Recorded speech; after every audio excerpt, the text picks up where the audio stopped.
Buenas noches, queridos alumnos. Empezamos la clase de Medicina Legal y en esta oportunidad hablaremos de lo que sería la lección que corresponde a la lesionología.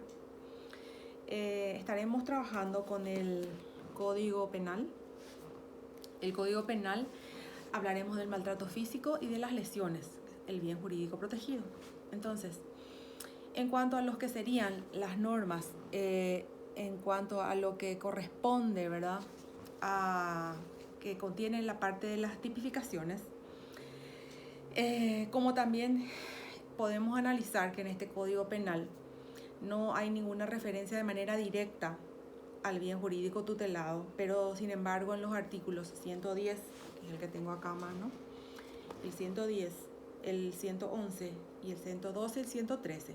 Si hablamos del 110, estamos hablando del maltrato físico. En el 111 hablamos de la lesión dolosa, en el 112 de la lesión dolosa grave y en la 113 de la lesión culposa, ¿verdad? Entonces, podemos inferir que el maltrato físico y la lesión son dos conductas típicas. Cuando hablamos de maltrato físico, por un lado, y cuando hablamos de lesión, ambas son conductas típicas.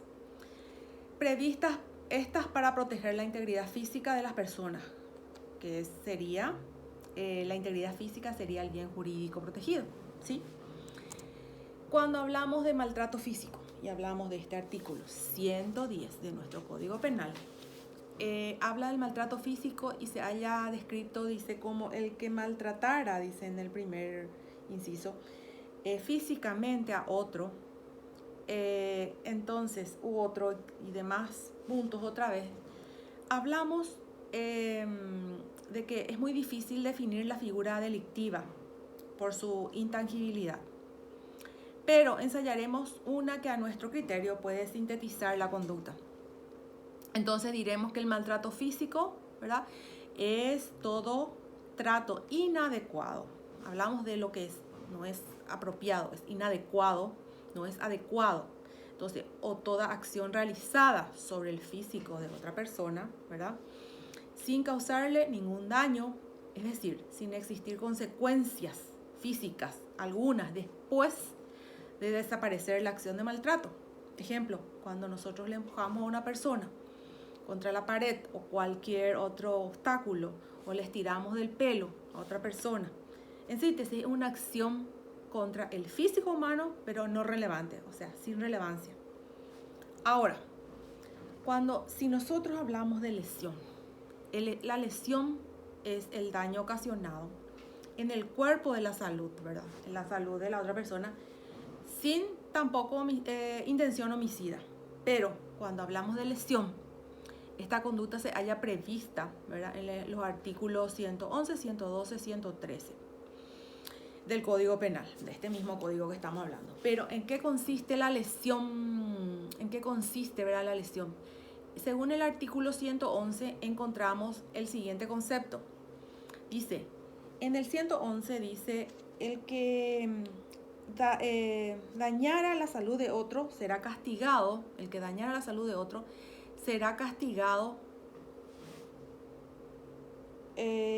con pena privativa de libertad de hasta 1 año o con multa, ¿verdad? Hablamos entonces lo que sería, en cuanto a lo que sería, digamos, el artículo 111. Entonces la cuestión es clasificar técnicamente cuál es el concepto de la frase dañar la salud. Nuestro Código Penal, contrariamente a la clasificación tradicional, ¿verdad?, no hace mucho de distinción, digamos, en materia de lesión dolosa. Es más, algunas tipificaciones específicas, ¿verdad?, como la producida en las riñas, la que se hallaban previstas en el código anterior, han desaparecido del mismo y actualmente tienen otros caminos de solución. En efecto, ahora existe la posibilidad de atenuar la pena cuando hablamos, por ejemplo, por razones de reproche reducido. En efecto, eso puede causar, puede ser cuando el autor haya realizado la conducta bajo una excitación emotiva, por ejemplo, ¿verdad? O por compasión también, o por desesperación también. También puede utilizarse la figura de composición o la acción de parte en las lesiones leves. Cuando hablamos de lesiones leves y la lesión grave, ahora se habla solo de dos clases de lesiones, la lesión leve y la grave, conceptualizadas en los artículos 111, ¿verdad? Y 112. Entonces, tanto en la leve como en la grave, el concepto clave del cual hablamos es el daño.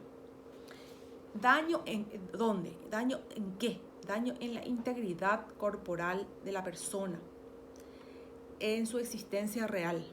Cuando hablamos de existencia real, hablamos de lo que sería su existencia como habitualmente y en la realidad es esa persona. Es decir, no dejando secuelas de lesiones a esa persona para que esa persona siga siendo normal en su vida cotidiana.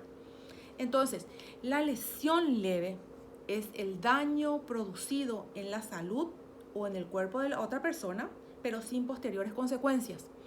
Y la lesión grave es aquella que como consecuencia de daño deja alguna secuela en el cuerpo, ¿verdad?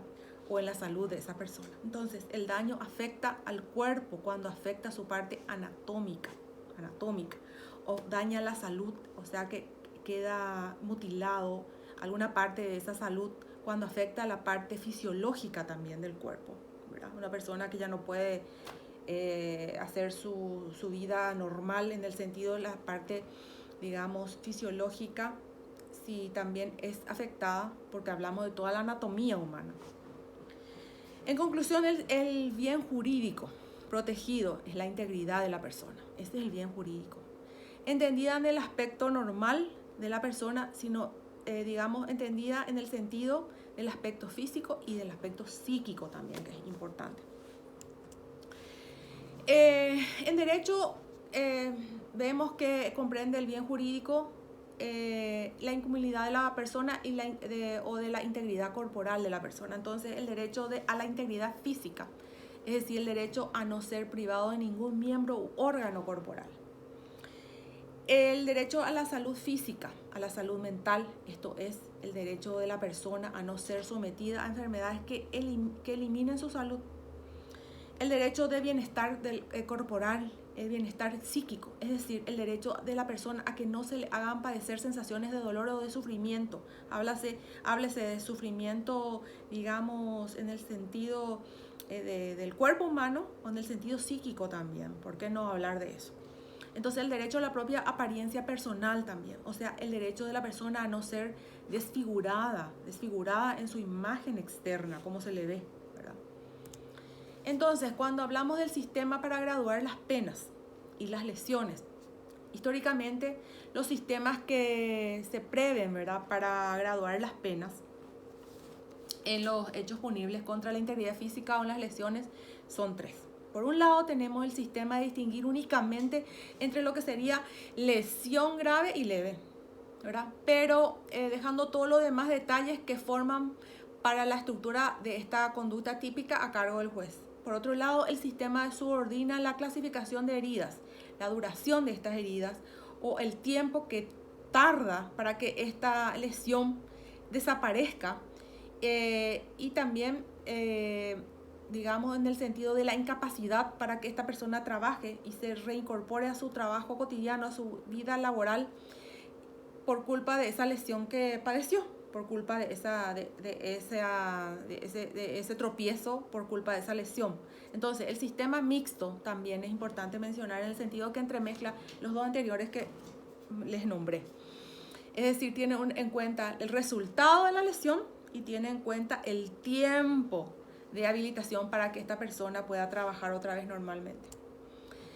Tenemos que los hechos punibles contra la integridad física, según el Código Procesal Penal, hablamos ya del otro código, el Procesal Penal, en su capítulo 2 de los hechos punibles contra la vida de las personas, encontramos aquellos delitos delitos que atentan contra la integridad corporal, la cual puede ser, ¿verdad?, atacada de varias maneras, ¿verdad? Por ejemplo, así encontramos los tipos de maltrato corporal, lesión grave, los del delito de lesión sin consecuencia alguna por irrelevantes, son excluidos del actual Código Penal. Pero si bien es cierto, el maltrato físico se haya previsto como conducta típica en el actual Código Penal, la sanción prevista por el mismo es solamente la multa.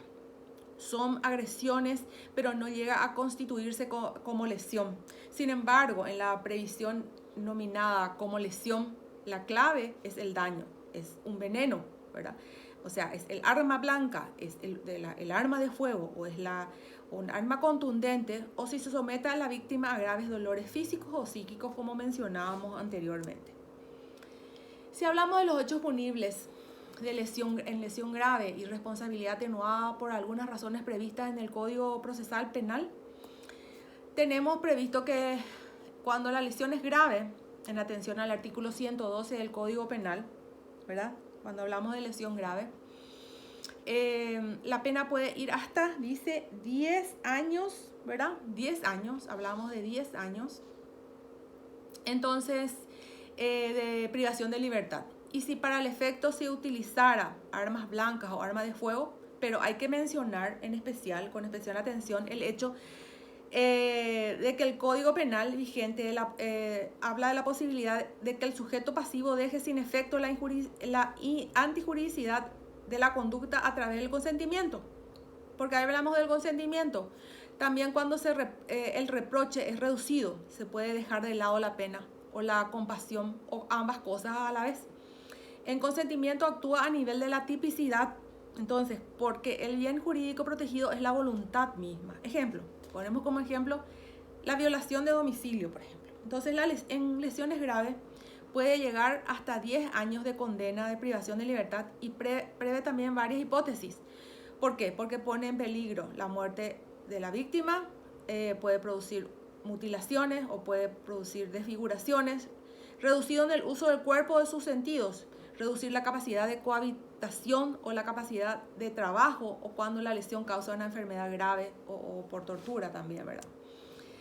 En cuanto a cuando hablamos de reducciones de pena, cuando la lesión es en condiciones de reproche, ¿verdad?, reducido, se impone una sanción menos grave.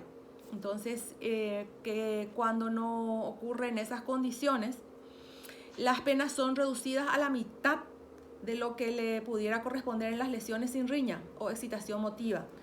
Esto está previsto en el reproche reducido, la compasión, la desesperación o por desesperación o otros motivos relevantes. La última se deja a cargo ya del juez.